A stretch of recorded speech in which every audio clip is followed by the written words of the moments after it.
Bonsoir à toutes, bonsoir à tous. Bienvenue dans votre émission Malikoura à Tassira, à saison 2, tribune consacrée à l'action gouvernementale. Ce soir, nous parlons transport et infrastructure, deux domaines stratégiques au cœur des priorités des autorités de la transition. Qu'est-ce qui a été fait concrètement? Quels sont les chantiers en cours? Quelles sont les perspectives? On en parle avec Dambélé Madina Sissoko, ministre des Transports et des Infrastructures. Madame la ministre, bonsoir. Bonsoir, M. Traoré. Alors, merci d'avoir répondu à notre invitation. En plateau avec moi, le doyen pour vous interroger, le doyen Cheikh Amala Assila du journal La Lobe. Bonsoir, doyen. Bonsoir. Encore une fois, mesdames, messieurs, bonsoir. Madame la ministre, ma première question, parlons d'abord transport. Très concrètement, qu'est-ce qui a été réalisé dans votre département? Merci, M. Traoré. Effectivement, quand on prenait service, les ministères des Transports et des Infrastructures avaient déjà un plan d'urgence de relance du trafic ferroviaire entre Bamako et Kaï, la région de Kaï. On a constaté le 9 juin 2023, le trafic ferroviaire national voyageur entre Bamako et Kaï a repris. Et le lancement officiel, le ton a été donné par son Excellence colonel Assimi Goïta le 23 juillet 2023 à Kaï. Donc au niveau du transport aussi, il y a eu la création d'une plateforme numérique, c'est-à-dire la plateforme numérique qui permettra l'interconnexion de toutes les régions du Mali à la Direction générale des transports qui est au niveau de Bamako, qui va permettre de faciliter les traitements, la transmission de toutes les données reçues dans le cadre de la production des documents de transport. Et pour la reprise du trafic ferroviaire, ce n'était pas donné parce que l'État disposait d'un plan de relance urgence depuis 2019 et il y a beaucoup d'activités qui étaient comprises dans ces plans. Nous avons eu à faire la réhabilitation, comme je l'ai dit, des différentes gares entre Bamako et Kaï. Nous avons eu à traiter les points critiques de la voie. Nous avons eu à réhabiliter les ponts de Maïna, Galougo, Tukoto. Et nous avons eu à réparer les deux locomotives, la CC 2205 et la CC 2207, et les fourgons voyageurs et les générateurs pour pouvoir assurer le trafic entre Bamako et Kaï, qui concerne les tronçons sur le territoire malien. Madame la ministre, dans le domaine des infrastructures routières, qu'est-ce qui a été fait? En matière d'infrastructure, on a eu à réaliser beaucoup de choses. Si vous remarquez les tronçons de la Tour d'Afrique, Irimadjo, avec les viaducs jusqu'au carrefour Warabachacho, ensuite l'interconnexion de ces tronçons au troisième pont de Bamako. Là, on a fini, on a terminé en 2023. Et ensuite, nous avons la voirie urbaine de Sikasso, plus le viaduc et la route Katele-Kadjolo-Zegwa, dont la réception a été faite. Et ensuite, au niveau de Bamako, nous avons eu à faire un vaste programme des réhabilitations, des renforcements du réseau routier existant. Et ensuite, au niveau de Bamako encore, pour pouvoir, parce que Bamako est aujourd'hui dans les grands Bamako.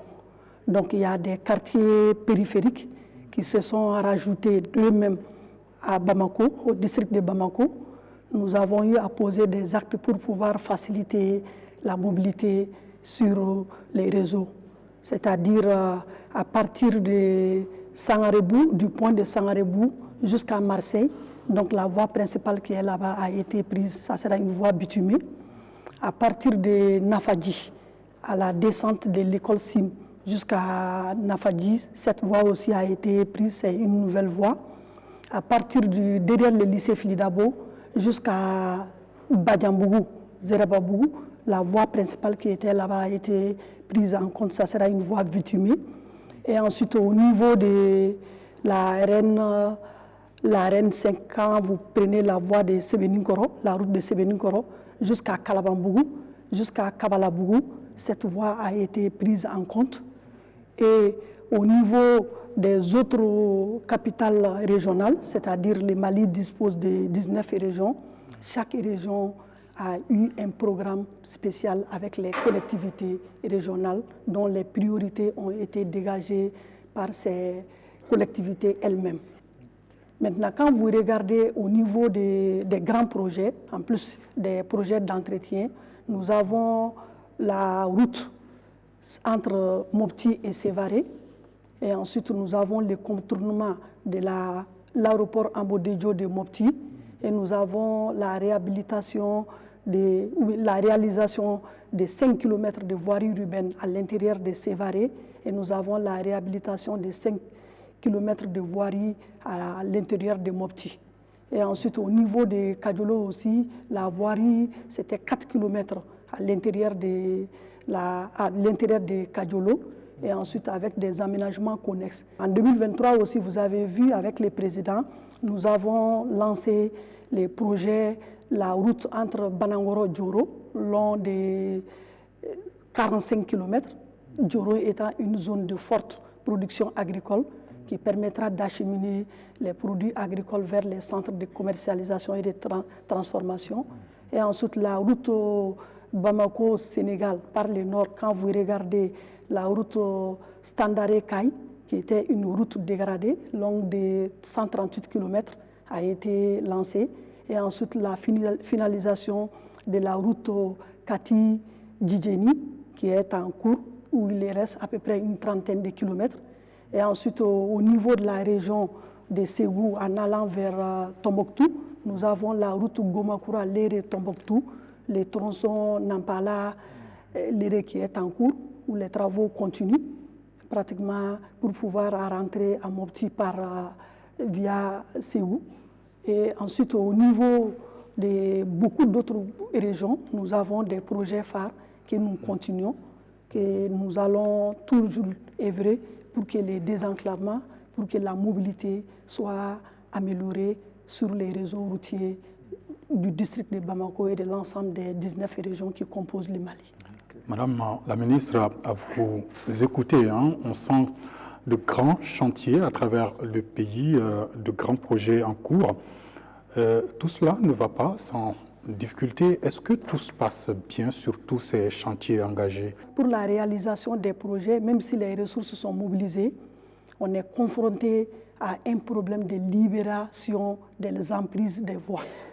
Nous cohabitons avec ce qu'on appelle les concessionnaires, que ce soit les réseaux Malitel, Orange, EDM, Soma-PEP, Soma-JEP, qui disposent des réseaux au niveau de l'emprise de nos voies.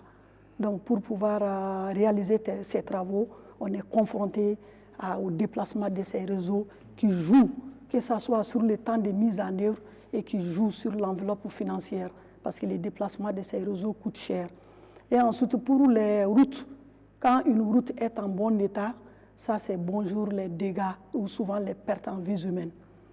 Donc l'incivisme joue aussi sur la sécurité routière au Mali.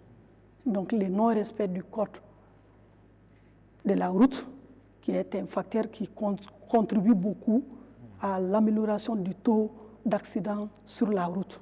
Et ensuite, nous avons l'occupation aussi anarchique des voies ouvertes à la circulation. Quand ces voies sont anarchiquement occupées, ça donne une autre connotation à la voie, c'est-à-dire la voie devient accidentogène. Justement, à ce niveau, qu'est-ce qui est fait pour sensibiliser davantage les populations? Avec l'Agence nationale de sécurité routière, même la semaine passée, le Mali a organisé un forum international de prévention routière. Donc avec l'agence, le Mali dispose depuis 2021 d'une stratégie nationale de sécurité routière assortie d'un plan d'action. Et beaucoup d'activités sont comprises dans ces plans d'action. C'est la raison pour laquelle nous avons mené un vaste programme d'information, de sensibilisation au niveau de toutes les compagnies de transport pour pouvoir informer que ce soit les gestionnaires de ces compagnies de transport et que ce soit les usagers même, c'est-à-dire la population qui effectue les déplacements.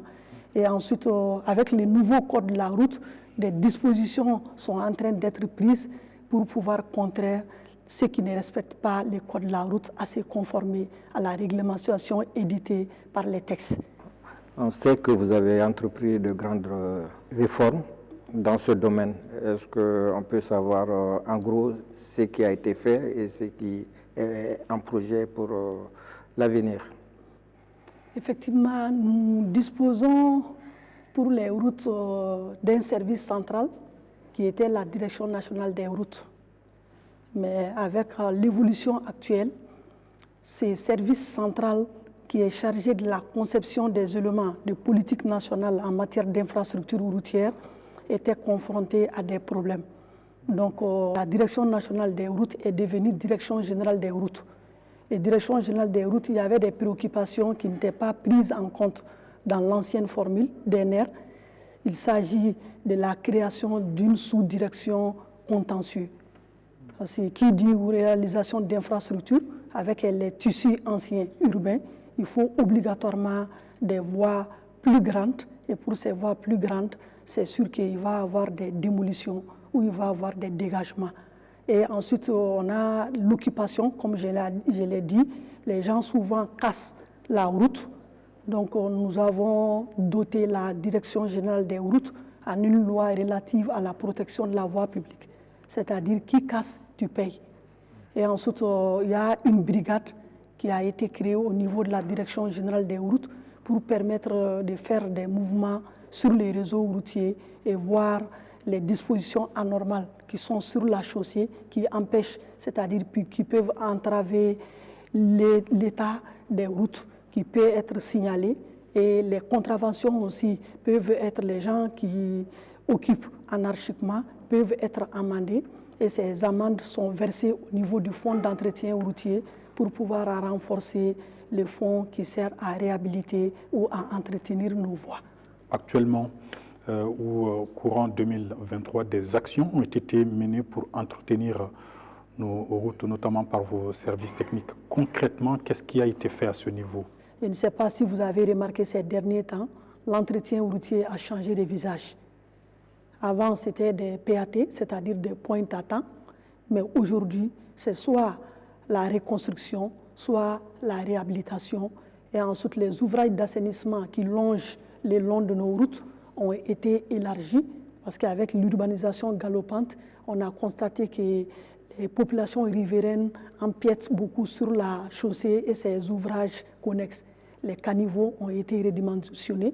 Avant, c'était des caniveaux en moellon, mais actuellement, je ne sais pas si vous avez constaté, les caniveaux qui sont réalisés en béton cyclopéen, c'est-à-dire pour permettre de supporter les gens. À la fin de ces réalisations, souvent les gens couvrent la partie superficielle et ils installent les commerces là-dessus. Donc on avait des bajoyers qui se cassaient et ça entravait l'écoulement d'eau et l'eau était sur la chaussée. Comme vous le savez, le premier ennemi d'une chaussée, c'est l'eau. Donc on a élargi ces caniveaux et on les a réalisés avec du béton qui est des matériaux plus durables que les moellons si ils sont mal posés. Les nids de poules persistent quand même sur nos routes, surtout dans la capitale malienne. Oui, par rapport aux nids de poules, comme vous le savez, les réseaux routiers de Bamako, c'est un réseau routier vieillissant. C'est un réseau routier qui date de 2002. 2002, aujourd'hui, ça fait 21 ans, alors que les types de conception que nous avons pour la voirie, c'est-à-dire à l'intérieur des villes, actuellement, on est en train de corriger, sinon c'était des chaussées réalisées en bicouche. Aujourd'hui, c'est la grave plus les bébés. Donc, le réseau est vieillissant. Le réseau est conçu pour un nombre d'années bien précis. Ça varie de 10 à 15 ans, de 15 à 20 ans. Donc, ce que nous avons, l'âge maximal, c'était 15 ans. De 2002 à maintenant, ça fait à peu près 21 ans, 6 ans de plus. Donc, tous les réseaux, la majeure partie, doit être réhabilité. Donc, depuis l'année dernière, c'est ce que nous avons constaté. Mais pour le renforcement, nous commençons d'abord à boucher les nids de poules et ensuite nous allons mettre une couche de revêtement en béton bitumineux de 5 cm pour pouvoir permettre à la route de résister face au trafic des véhicules légers. Mais sur les corridors, Ça, c'est autre chose parce que c'est des gros porteurs, c'est des transports lourds pour pouvoir acheminer, approvisionner les pays. Donc, on est obligé d'adopter une conception plus lourde que la voirie urbaine. Sinon, tous les réseaux routiers de Bamako, à part quelques tronçons qui ne sont pas pris en compte, si je peux me les permettre, quand vous descendez du premier pont en allant vers la droite, le palais de la culture Golden Life jusqu'à Shoprite, cette voie est dégradée. Elle n'est pas prise en compte dans les programmes de 2023. On compte réhabiliter cette voie en 2024. Et la route qui quitte 1008 logements pour aller jusqu'à Serakoro, ça c'est un tronçon aussi qui est dégradé, qui n'est pas pris en compte. Et ensuite, à partir de là, au niveau de Mayambou, il y a un tronçon qui n'était pas pris en compte. Mais avec les recadrages que nous avons faits, on a pris ces tronçons. Et au niveau des 30 mètres aussi, vous constatez qu'il y a des nids de poules, où, comme la voie 30 mètres, c'est une voie qui est longue, qui commence depuis la Tour d'Afrique jusqu'à Bakodjikroni. Il y a des tronçons dégradés qu'on a pris, mais on va renforcer encore sur le programme 2024 pour que cette route qui est considérée comme une route principale au niveau de la rive droite puisse être cyclable en toute l'année. Sinon, réellement, beaucoup de choses ont été, si vous regardez, comparé aux années précédentes, l'entretien routier, les réseaux routiers a connu une amélioration nette. Et cette amélioration, comme je l'ai dit, continue jusqu'à ce que nous ayons des routes dignes de ces noms, c'est-à-dire praticables en toute l'année. Vous avez évoqué tantôt la reprise du trafic ferroviaire, mais par la suite, il y a eu des difficultés. Qu'est-ce qui est en cours pour résoudre ces difficultés pour que le transport ferroviaire soit vraiment effectif? Effectivement, les transports ferroviaires, on a eu des difficultés parce que ce que nous avons comme matériel roulant, ce que nous avons comme voie ferrée date depuis les temps coloniaux. Bamako jusqu'à Kaï, actuellement c'est avec les anciennes installations et c'est avec les anciens matériels roulants. Mais au niveau, quand on est parti en Russie, on a négocié avec la partie russe la réalisation d'une voie, l'étude, la réalisation et l'acquisition des locomotives pour une nouvelle voie, c'est-à-dire la voie standard. Donc si on arrive à mettre en œuvre ce projet, qui est même déjà avancé, parce que nous avons signé un mémorandum avec une société russe, STM, où la société russe a fait les déplacements, on a fait la visite. La société russe a proposé une offre technique que nous avons amendée. La société aussi a proposé une offre financière et on est en pourparlers. La société doit venir venir faire l'étude, aller jusqu'au niveau des cailles et ensuite les autres vont suivre. Mais comment se porte le train voyageur? Récemment, on l'a vu dérailler. Oui, effectivement, les trains voyageurs, vous avez constaté le 24 novembre 2023, a fait un déraillement à 9 km de Maïna.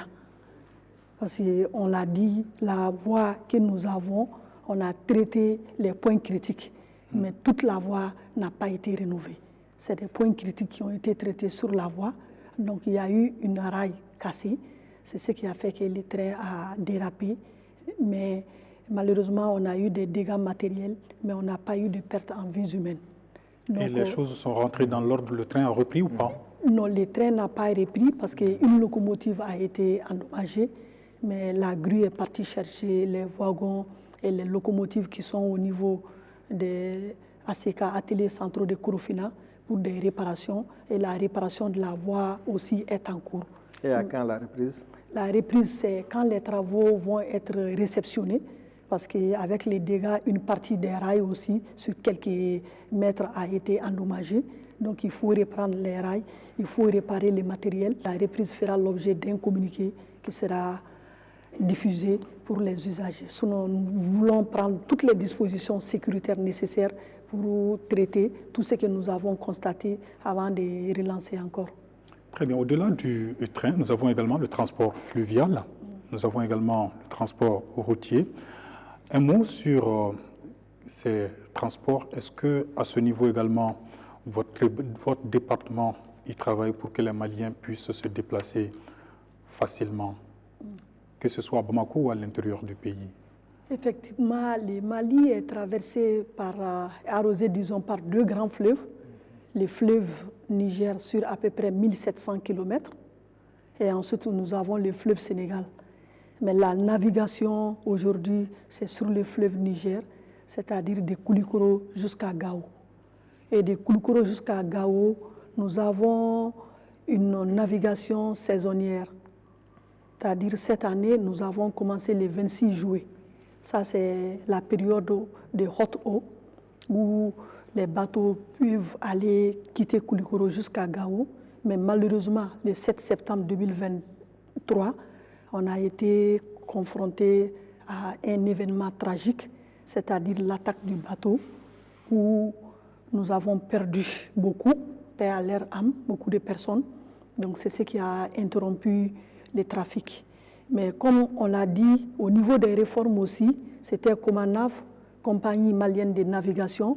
Aujourd'hui, on est à Comanaf, compagnie malienne des compagnies de navigation fluviale. Donc, avant, Comanaf, c'était une société d'État.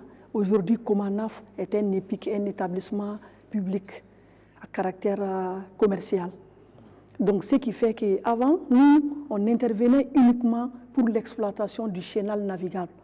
C'est-à-dire les textes de la Comanaf ne permettaient pas à la Comanaf de faire des réalisations physiques comme les quais d'embarquement, comme les chenals navigables.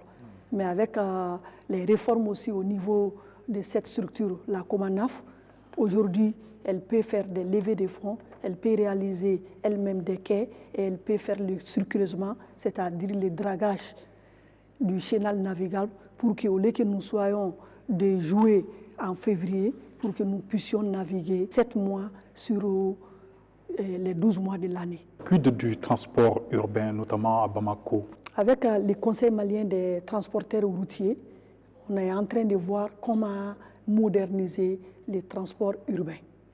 Je l'ai dit aussi lors de la mission en Russie, on a eu à contacter les ministères en charge des transports russes pour la réalisation des 2 lignes de tramway, c'est-à-dire de Sanangoroba jusqu'à Kati pour une première ligne, ensuite de Wenzembu jusqu'à Mourbabougou.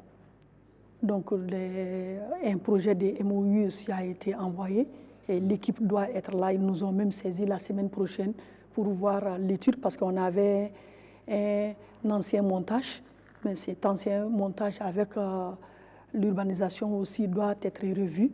Donc les échanges sont en cours pour pouvoir venir et voir ces projets, pour pouvoir faciliter les déplacements au niveau de la capitale. Madame le ministre, est-ce qu'on peut savoir en gros les perspectives pour l'année nouvelle? Nous envisageons basculer au permis biométrique. Comme vous le savez, ce que nous utilisons avant, ce n'était pas ça. Donc nous sommes en train de voir, comme les autres pays l'ont fait, numériser les permis de conduire. Et ensuite, pour les transports marchandises, les cartes de transport aussi qui sont délivrées à ces compagnies de transport, les digitaliser.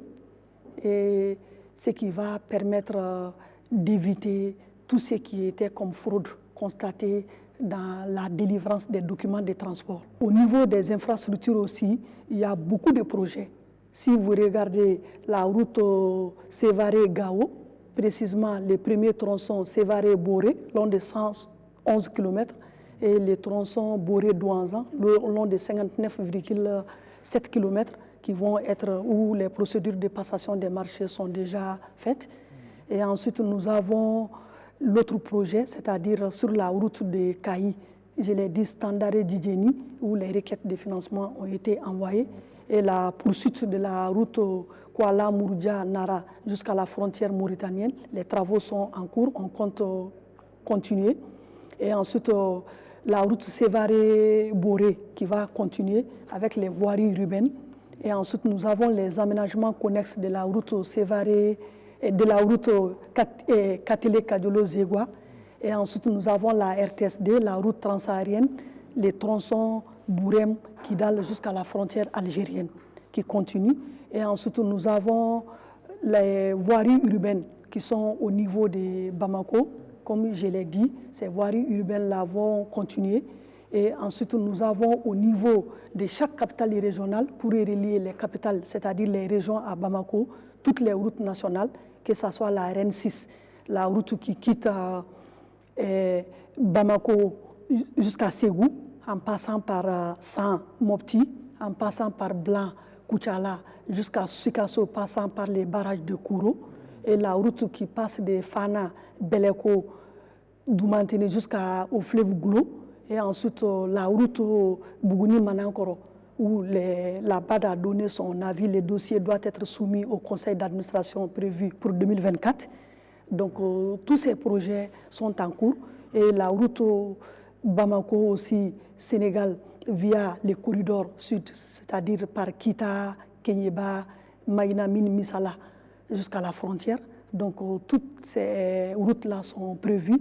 Et ensuite l'extension, comme je l'ai dit, des routes internes aussi, interurbaines. Et avec les projets par aussi, on a les désenclavements, c'est-à-dire des villages producteurs qui produisent, et par projet d'amélioration de l'accessibilité rurale, parce qu'au niveau rural aussi, ils ont besoin des pistes rurales, les routes en terre et des ouvrages de franchissement pour pouvoir relier, comme on a dit, les zones de production aux zones de commercialisation. Et nous avons beaucoup de projets routiers qui doivent voir les études aussi qui ont été lancées. Il y a la route du savoir, sur la route de l'aéroport, là où on a la grande porte d'entrée, jusqu'à la cité universitaire de Kavala. Il y a une route qui est là-bas où le tracé est même défini, qu'on appelle la route du savoir. Les études ont été déjà attribuées. Donc, on va commencer les études pour pouvoir réaliser tous ces projets. Et les fonds sont-ils disponibles pour la réalisation de ces projets? Oui, pour ces routes, il y a deux types de financement. Il y a ce qu'on appelle les financements extérieurs, comme je l'ai dit, la BOAD, la BAD, la BADEA, les fonds coefficients. Donc on a des travaux déjà qui sont en cours, comme c'est des phases, qui sont déjà disponibles. Même la route Sévaré-Boré, l'accord de prêt a été ratifié, les fonds sont déjà disponibles. Et les routes qui sont sur le budget national, l'inscription budgétaire est déjà faite lors de qui existe déjà dans la loi des finances 2024.